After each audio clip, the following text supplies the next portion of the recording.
Hello and welcome to the Big Show. I call it the Big Show. I don't know what it's actually officially called, but I think we call it the Big Show. I am Paul Zeise, and of course, we are here every day at 5 o'clock to talk about whatever's going on in the world of sports, mostly with football, because obviously football drives the bus. Hopefully you're all doing well. Looking at it from the offseason now standpoint, what the Steelers have to do to get back to being contenders and all of that other good stuff. And, of course, there's always what I call rumor of the day. The rumor of the day is obviously the Steelers are going to be connected to pretty much every receiver and every single quarterback that is out there. And so, to me, I think that when we talk about the Steelers and receivers, everybody wants to connect them to certain guys that have big names that I don't think are really all that productive anymore. And so when I think of, for instance, the latest one is Deebo Samuel, I say to myself, Deebo Samuel, did anyone actually watch the 49ers this year? Did you actually watch the 49ers this year? Because if you watch the 49ers this year, I guarantee you'd have a different idea about Deebo Samuel.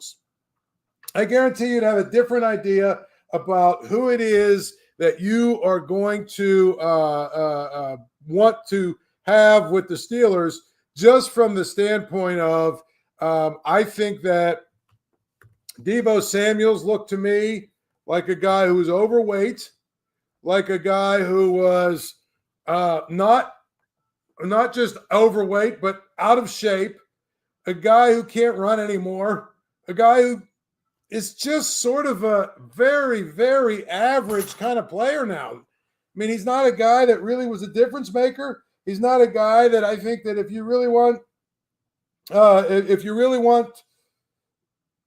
hang on one second here, I'm trying to get our guest connected. There we go. He's just one of those guys that I think is not really, to me, honestly, the player that he was. I mean, people want to talk about the 49ers, and they had some issues with their defense and all that other stuff. A big part of what happened to them is that Christian McCaffrey was in and out of the lineup. You know, he was not healthy the whole year. Obviously, I can't even think of his name, the guy that we talked about all last offseason. Why am I drawing a blank on their other receiver, the guy that got hurt? Now I got to look it up. This is what I do. I mean, it's just kind of one of those things that I do sometimes, where a guy's name slips my thought process because I'm thinking about Deebo Samuel. But if you remember last summer, I mean, all we did was talk about the Steelers and, possibly trading for Brandon Aiyuk. And, of course, he got hurt. And, George Kittle was a year older. But a big part of Deebo Samuel became not a threat. He just was kind of a guy who wasn't really all that good anymore. Wasn't all that fast anymore. Wasn't somebody who was a game breaker. If you remember Deebo Samuel, I mean, if you're going to tell me that the Steelers are going to get Deebo Samuel from, even last year or the year before, where, he would run reverses, they would run, designed runs for him. A couple times they even did Wildcat with him. They threw the ball down the field to him. He was sort of the ultimate weapon. I might buy that. But I just don't know. What you would get with him. And I know that the 49ers probably would have to eat a lot of whatever his salary is. But at the end of the day, why are we so obsessed? And this is a good question.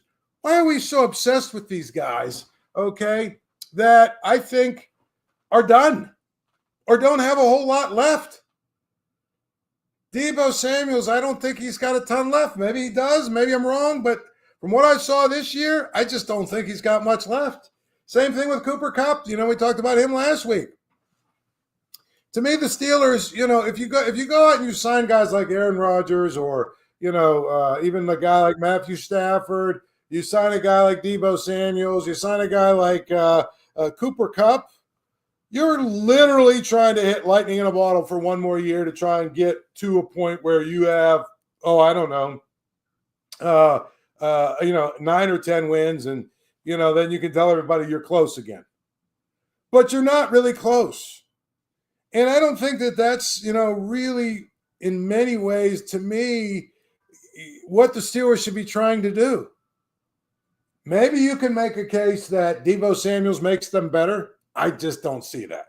I don't. And so when we talk about guys, whenever somebody wants to bring to my attention somebody they think the Steelers should sign, I'll be honest with you, most of the names are not guys that I really would be all that excited about. I mean, at some point you got to pay the piper, and at some point you have to be willing to rebuild a little bit. Now, we're going to get back to the Steelers in a little bit, but right now joining us is our good friend Andrew Destin. Are you there? Can you hear me?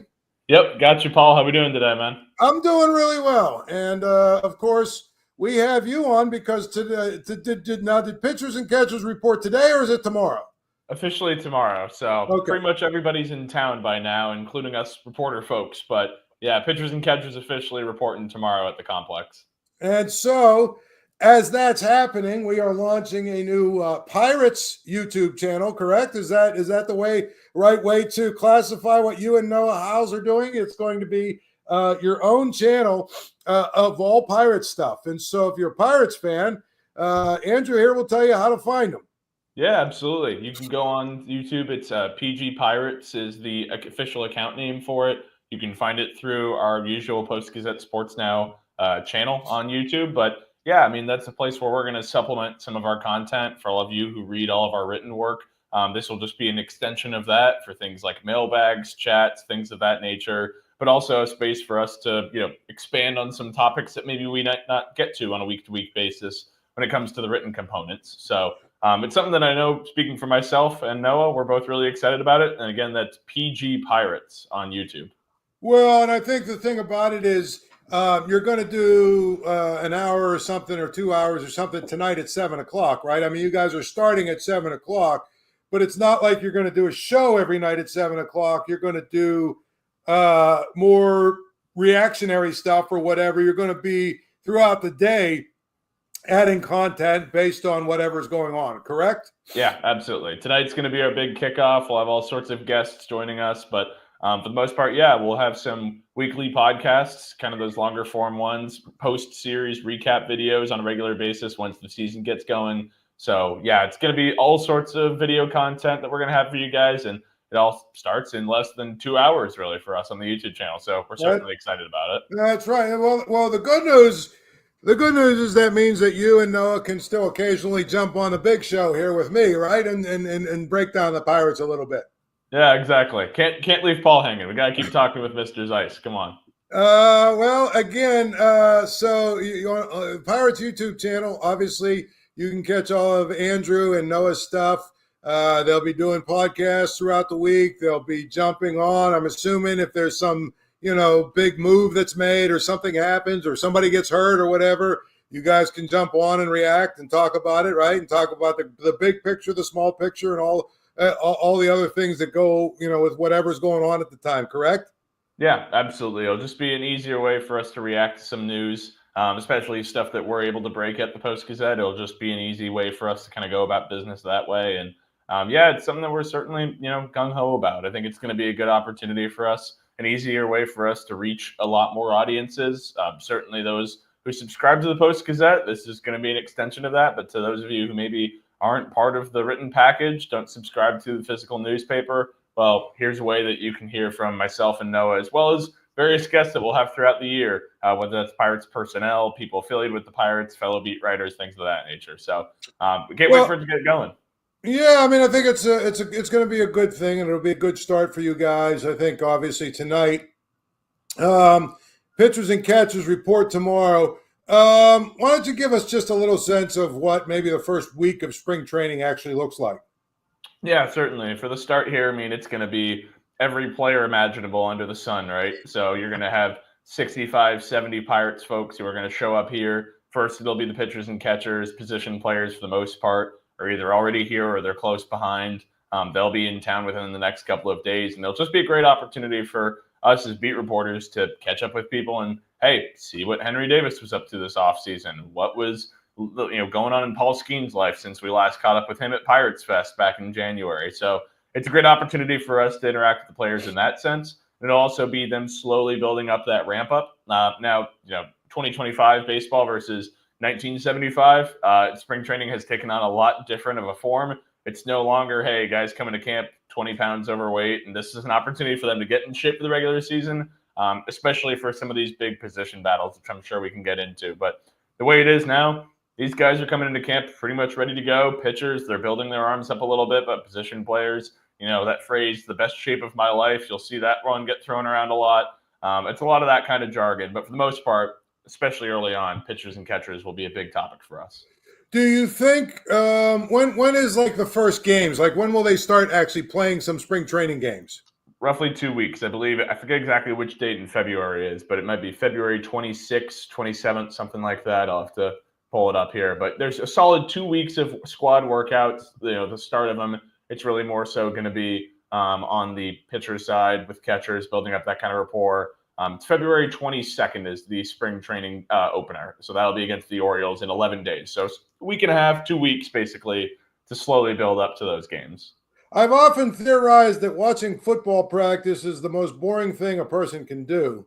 But watching baseball practice, that's got to be long and hard at times, isn't it?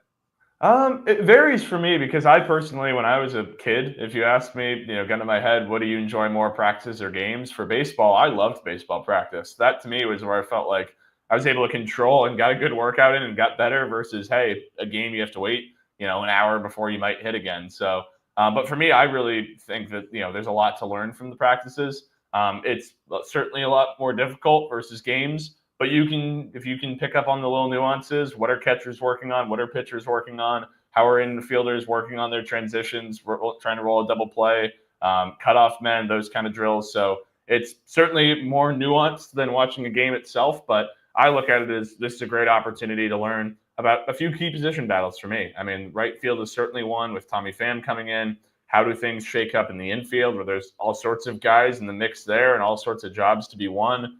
Backup catcher, Joey Bart's the incumbent there. To me, all of that starts in these squad workouts. They're certainly not for the faint of heart, but it's a great place to start in terms of figuring out what exactly is going on. Yeah, it's amazing if you ask me. So it feels like, Andrew, left field is pretty secure. Center field's pretty secure. Third base, shortstop, and second base are pretty secure. Right field, first base, catcher. Is those the three that you will be watching the closest? Yeah, I would say so. And I think I'll also have my eyes a little bit on third base, maybe shortstop as well. It's Isaiah Kiner-Falefa is certainly the guy at shortstop by all indications, but who's to say that Liover Peguero couldn't turn in a tremendous spring and work his way back into the fold? So he's the guy that I'm keeping my eyes on as well. But certainly, third base, Brian Hayes, his health, how do things look there for him? That's always such a key conversation is how does his back look? But right field is a great place too because, hey, they brought in Tommy Pham late here right before spring training. He's a guy that they're certainly very excited about. I look at it as, hey, this is a guy who's brought in with all sorts of veteran leadership, an embattled past, if you will, a guy who's been, he's drawn rave reviews in clubhouses, anything but in others. He's bounced around a ton. What does he still have left of the game to provide to the game at this stage of his career? That's somebody to keep tabs on for sure. At first base, is it Spencer Horwitz's job? Is he going to be entering a platoon of sorts with a guy like a Billy Cook or maybe a DJ Stewart? Who knows? But I think the most important part here is just that there are so many jobs that are up for grabs. And that to me speaks to the relative lack of activity in free agency by the Pirates. So, you can criticize them if you'd like. I'm certainly game for it because this was certainly under this regime one of the more underwhelming off seasons. And that's why we're going to see it play out with a lot of position battles because they're basically banking on, hey, the guys we already have, that's good enough. Let's see what they got. Does Henry Davis make it to opening day on the roster, or will he be traded at some point, do you think, in the spring?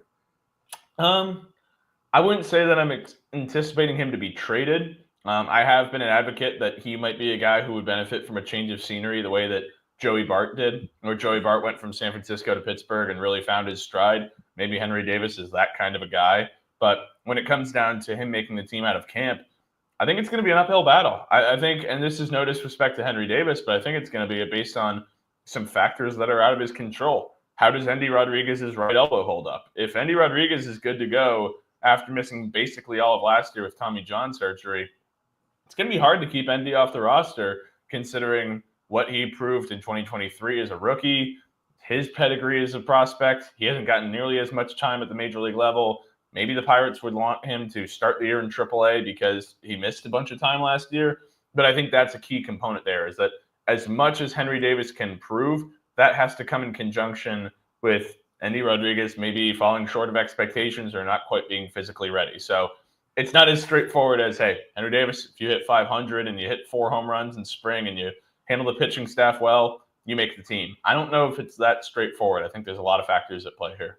Will you see them toy with him in different positions, first base, right field, whatever? You think you'll see, or has that ship sort of sailed? I think that ship has sailed, at least for the time being. The way that I kind of view it is this guy, his best position is catcher. That's what he's been developed at. That's where they've moved him back to full-time after trying with the right field thing in 2023. I just view it as Henry Davis's best value to the Pirates is as a catcher. It's a luxury that they got Joey Bart basically off the scrap heap for nothing from the Giants, and that he might be something. Now, it's also worth noting he's just a flash in the pan. That was 1 year. The previous few years with the Giants, Bart didn't really prove a whole lot. So I think it's way too early to give up on Henry Davis at catcher. That being said, this is as important a year as any, because if he can't piece it together, if he spends most of the year in AAA, it might be time to start using the bust word with him. And I think it's preliminary. I think we're getting closer to it, but time's running out in terms of figuring out what you exactly have in the guy. There's no question. Just a couple more minutes with Andrew Destin. Andrew, we all know about Bubba Chandler, so let's take him out of the equation, in terms of a guy that is probably going to come in and make the roster and be a contributor this year. And I'm talking about super young guy. Right. We kind of know about Nick York. I mean, I don't know, where does he fit in? Yeah, and Nick's an interesting one because if they didn't sign guys like Tommy Pham or Adam Frazier, I would sit here and say, yeah, Nick York is on the opening day roster.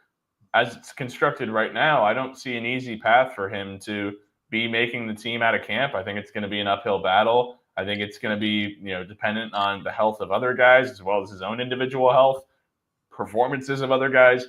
I personally think that there's a good hit tool at play there in Nick York, a former first-round pick, a guy who is versatile but isn't necessarily a play-every-position guy, maybe more second base and corner outfield, potentially in a pinch, maybe on the left side of the infield at third. But I think for York, I liked what I saw in spurts from him at the plate. I think he has a true hitting tool and can spray it to all fields. But, man, the signings of Frazier and Pham, I feel like impacted him and Billy Cook more than anybody else on the roster. I think those really, frankly, probably took away 2 positions or 2 spots on the roster for both of those guys. Well, what I was getting to was, okay, let's take Nick York 2 out of the, and I guess in some ways Billy Cook, but and Bubba Chandler. I mean, who are a couple of super young guys or prospects or guys that were traded for as prospects, and now they're. Who are some guys that we should watch for in spring training? Yeah, I think a great place to start with that would be Braxton Ashcraft. This is somebody who last year really burst onto the scene, was finally healthy for the most part, and reached his way all the way up to AAA. Now the question for me, why I think he's so interesting, is he's got 3+ pitches in my mind, in a fastball, curve, and a slider. But is he going to be a guy who sticks as a starter, or do they move him to the bullpen and say, hey, Braxton Ashcraft, this is a really easy way for you to get to the big leagues and get there fast, because this Pirates bullpen is in need of help, and they've done that with guys like Kyle Nicholas and Carmen Majinski. Maybe Ashcraft, because of the injury history and his relative age, he is a bit of an older prospect despite being a high school draft pick back in 2018, I believe it was. So I think Braxton Ashcraft is a great place to start. Thomas Harrington, another prospect who's got his way all the way up to AAA last year and dominated the competition there. He was a college kid, so he's much more polished and further along. Is Harrington the next guy to get to this level? to the big league level. Both of them will be in big league camp, at least at the start. So those are two pitching prospects I have my eye on. And if we're talking about prospects with the Pirates, you cannot not talk about Tamar Johnson. There's not many hitting prospects in this farm system. Certainly not many top ones, or at least guys who are perceived to be that by other outlets, by prospect ranking services, things of that nature. Last year, Tamar Johnson had as good of a spring as you could have asked for a 19-year-old. What does he do at age 20? What does he do this time around in big league camp? And it looks like, by all indications, he'll start the year in Altoona. So I'm curious to see what we see from each of those three guys. Well, I think that's going to be a very interesting all around. Andrew, I appreciate you jumping on. And again, you can catch him in about an hour and a half. Him and Noah will be on there, the Pirates YouTube channel. You can find it at the Post-Gazette YouTube channel, or just search YouTube for the Pirates, and I'm sure they will come up. I look forward to, these kinds of conversations, checking in with you guys every week to see what's going on. Yeah, sounds like a plan. Let's do it again soon, Paul. All right, man. That is Andrew Destin. All the best. And, of course, he does a really great job with the Pirates beat. Him and Noah House really do a great job figuring it out. And I think that, there's a lot of people that are cynical, and they say, well, why do you talk about the Pirates and all this other stuff? We talk about the Pirates because they're one of the major teams in town. I mean, it seems pretty easy to me to figure out. And so when we look at it, look, you can say whatever you want to say about the Pirates, but here's the reality of the Pirates this year. They're going to be a team that people talk about simply because of Paul Skenes' presence on the team. That's really what it comes down to. Paul Skenes is on the team, and so there's going to be a lot of people that are interested in what they're doing. And I think that, it's going to be interesting to see if they can now figure something out to maximize the attention they're going to get. That's the thing that I think is important. It's like you have a guy who is maybe the best at his position in the league. And what do you do in order to maximize his time here? Now, they didn't do a whole lot in this offseason. No question. No question at all. They didn't do a whole lot to make sure that they made themselves better. I mean, no offense, I'm not all that excited about Tommy Pham, okay? And a couple of the other guys, I just am not all that excited about some of these guys. But you got Paul Skenes, you got Jared Jones. If Bubba Chandler is who you think he is, Mitch Keller does what he does, you still got Bailey Falter. You got a pretty good pitching staff. It's a good place to start when it comes to your baseball team. And we're going to get back to the Steelers in a minute, but I would be remiss if I didn't at least mention this. The Pitt Panthers. You want to talk about, we talk about the Buffalo Bills and how tortured their fan base is. I look at the Pitt Panthers, and I'm like, their fan base has been through a whole lot too. Their fan base is a tortured fan base. And the reason I bring them up is because tonight they play what I would consider to be a really, really, really important game. They're at SMU, and I don't think SMU is great. Don't get me wrong. If you look at their non-conference schedule, they played absolutely nobody, okay? They're 18-5. Their last 5 games, let's take a look at what they've done. They beat Virginia Tech, who cares? They beat Stanford, who cares? They beat Cal, who cares? They beat NC State, who cares? Okay? They've been really good at beating bad teams. So I don't know that there's going to be a whole lot of juice or whatever for Pitt to win this game. But quite frankly, they're on the outside sort of looking in. It's important for them to win this game because this is one of their last chances to add to their resume. If you look at what they have after this game, Miami stinks. Syracuse stinks. Notre Dame stinks. Georgia Tech is average. Then they're at Louisville. So, you obviously you can't lose any of those 4 games. You win it tonight against SMU, you win those 4 games, and then you beat Louisville at Louisville. You know what? You're probably going to be right on the cusp again. If you lose this one, though, boy, I think you could be really looking at a situation where you got to win the ACC tournament or you're probably going to go to the NIT. And if you go to the NIT, then we're talking about a situation where you have to really start evaluating everything about the program, including the head coach, who I happen to be a fan of, by the way. So they have to win tonight. They have to win tonight. I don't want to say, it's over if they don't. But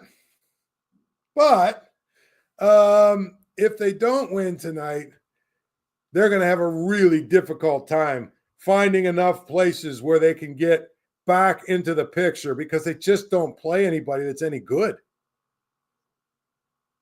Now would be a great time, however, to say the game is always on at Archie's.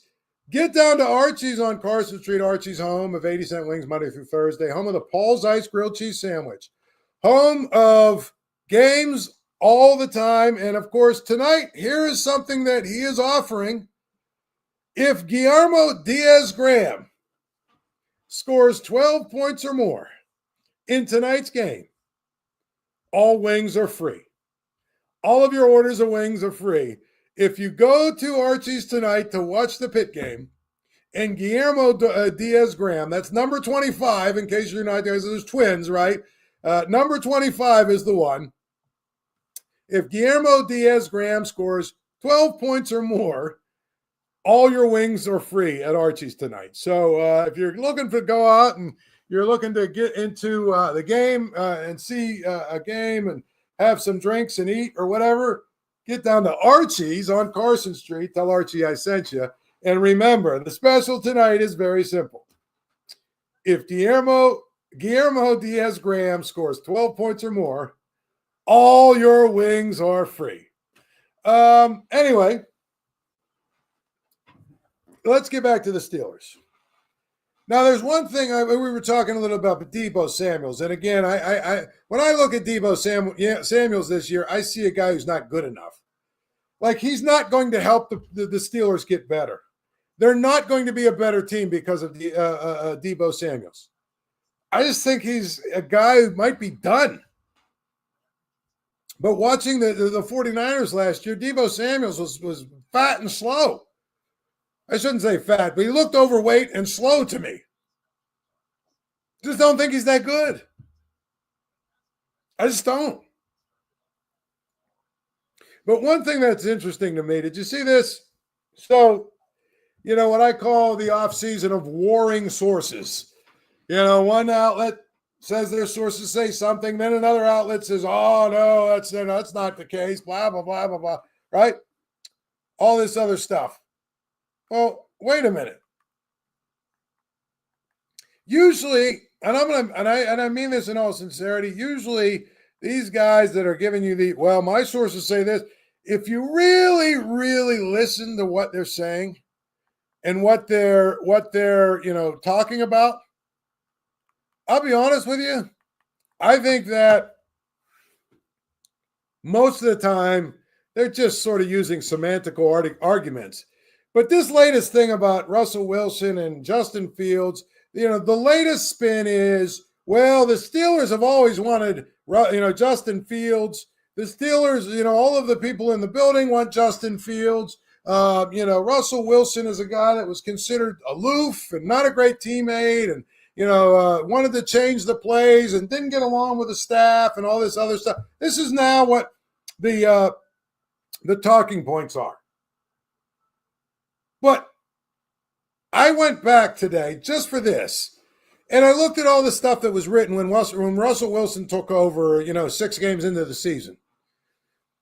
And number one, all of the people that are throwing dirt on Russell Wilson right now we're all 100% all in, in his corner. But number two, more importantly,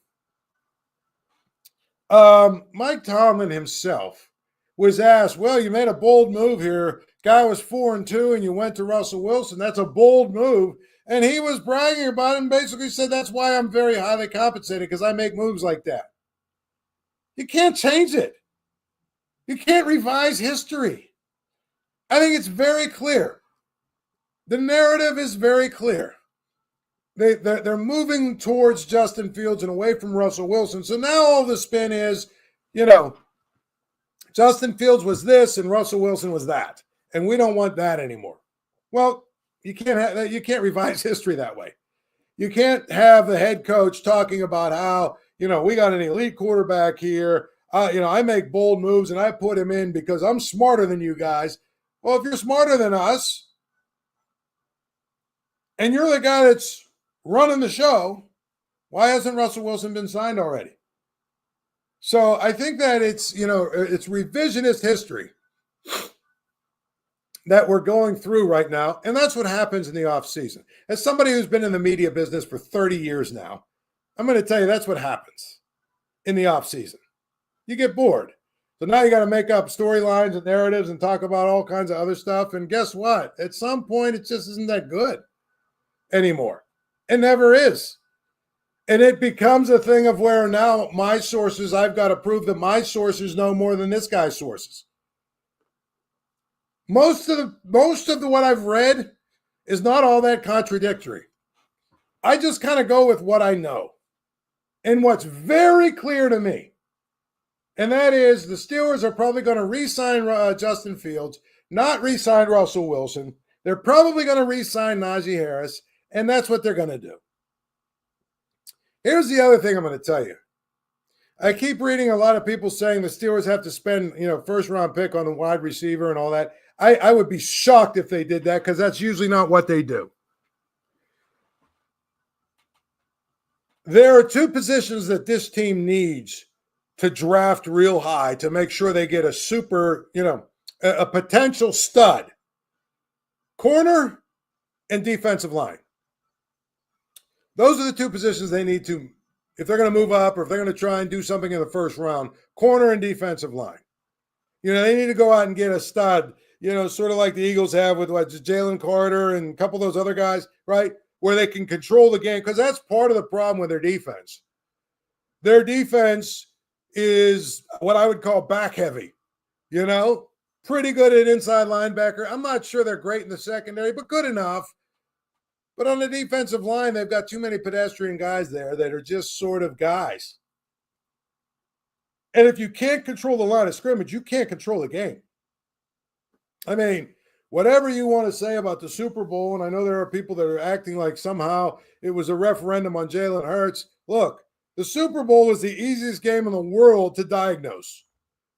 And that is that the Eagles' defensive line completely kicked the ass of the Chiefs' offensive line. And in doing that, guess what? They were able to get there with four guys, and they were able to get there without blitzing. Period. So to me, the Steelers, if you're looking to rebuild, you've got to rebuild that defensive line and get that unit to a point where it can dominate. And I think that's where, you look at the draft, you look at where the Steelers are, and there are some people that say, well, maybe they should move up to get a quarterback. I don't think you move up to get a quarterback. I just don't. I don't think there's a quarterback in this draft worth what it would take to move up high enough to get him. But I do think if you moved up and got somewhere into the top 10 maybe or whatever, and you were able to take one of the top defensive linemen, and I'm not talking about outside linebacker type who, we're going to put some weight on and, see if they can be no. I'm talking about a guy who is, sort of can kick tail from the inside, from the interior. You know what I mean? A guy that can rush up the field that, you got to worry about blocking on every play. That kind of guy. To me, those guys come off the board pretty quickly. So if you're going to go get one, you better go get one early. And I think that's what the Steelers need to do. On another note, it's interesting that the Eagles win the Super Bowl. and Kellen Moore took the Saints job. The offensive coordinator for the Eagles took the Saints job. I got to be honest with you. I know there's only 32 jobs out there. I know that there's this thing where you can't pass up the opportunity ever to be a head coach because it might not come around. And I know that. And I hear it all the time. But the Saints job to me seems like a bad job. Seems like the kind of job where if they don't get a quarterback in the first couple of years here, Kellen Moore is going to get fired in 3 or 4 years.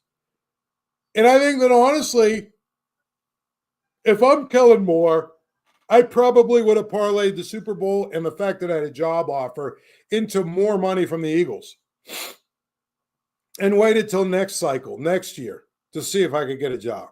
Now, again, you're rolling the dice because what happens if, the Eagles' offense stinks next year for whatever reason? Then all of a sudden your value to other teams is probably less. His value as a play caller will probably never be higher than it is right now because he just won a Super Bowl. I get it. But I'm going to tell you, I just don't know if I would have taken that job. I just don't know. I would say basically, if I'm an assistant coach, I'd want to see everything else. I'd want to see everything else happen before I decided to take that job. Because the thing about it is, he's already got a really good job. Period. He doesn't need a job from the standpoint of, he has to take this one. The other thing here's the other thing. And I think this is even more important. He's young enough. I mean, it's one thing if you're a guy, you've been an assistant forever, you're getting older, your opportunities are probably passing you by. You get a chance to take a job, you got to take it no matter what job it is, no matter how good it is. But Kellen Moore is still relatively young. And I think when you think about it that way, I don't know that he needs to take the Saints job. I just don't. So we'll see. I mean, we'll see if it turns out for him. But it feels like, 3 or 4 times, it feels like this is really, taking a job he doesn't need to take. That's really what it comes down to. And I think if you got a career you got to worry about, I don't know that that's where I'm going if I'm Kellen Moore. So all of the jobs are now filled. You've got, I think a good mix of guys that were hired. You had some old guys like Pete Carroll that got jobs. You had a bunch of coordinators that got jobs. We'll see what happens. The one thing that didn't happen, obviously, is Mike Tomlin didn't get a job. That's really what it comes down to. Mike Tomlin still has his job. And I know a lot of Steeler fans are really upset about this, but it's the truth. And so now, to me, there's no reason to discuss Mike Tomlin anymore. Not until next year. There's no reason for all of these people that are angry about Mike Tomlin being back. He's back. There's no reason to be upset about Arthur Smith being back because he's back. Right? Now it's a matter of let's try and figure out what the Steelers could do to become the best team they can possibly be. To me, starts in a couple of areas: cornerback, defensive line, receiver. If you can get a quarterback, more power to you. But who is that guy that's out there? And then, of course, if you can bolster your offensive line a little bit, maybe you've got a shot. But I'm just looking at this offseason, and I'm like, a whole lot of energy is being wasted about the Mike Tomlin discussion because Mike Tomlin isn't going anywhere. Not now, not anytime soon. Not now, not anytime soon. And so I feel like because that's the case, there's no reason to break it down other than to break down the philosophy of Mike Tomlin and basically say, this is what holds the Steelers back. But it's going to hold the Steelers back. So either way, like I said, I feel like this is a situation where you have to be realistic and basically just sit here and say, Mike Tomlin is the guy. And because he's the guy, we're just going to go with, let's stop wasting time and energy angry about Mike Tomlin. One last thing I found interesting. The sports books, and I knew this was going to be the case, the sports books in Nevada won a record $22 million in profits on the Super Bowl. The state sports books in Nevada profited, not total revenue, profited $22 million. And mostly because of a couple of things. One, the Eagles upset the Chiefs, and that was a good thing as well.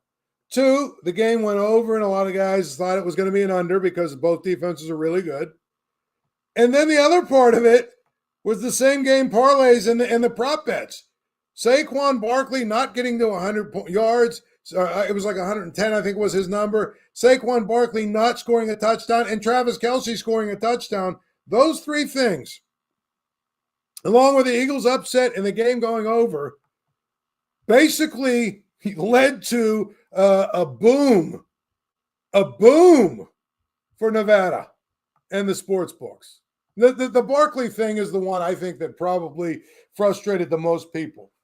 Like, if you tell me before the game the Eagles are going to score 40 points in this game, I don't think there's any reasonable way you could say they're going to score 40 points in this game. Okay, Barkley's going to have a big day, right? I mean, let's face it. I'm not saying that's how every single person thought, but that's how probably a lot of people thought.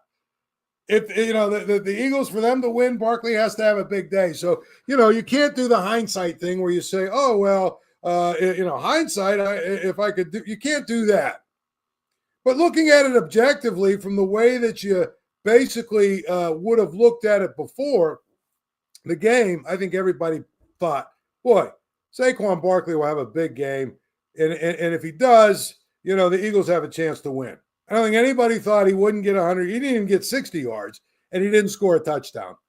Those are big, big, big problems, and it's a reason why the sports books won so much. And, of course, I think the other part of it is it's another lesson in why all of those hotels and everything else are built on losers. All right, have a good one. We'll talk to you tomorrow.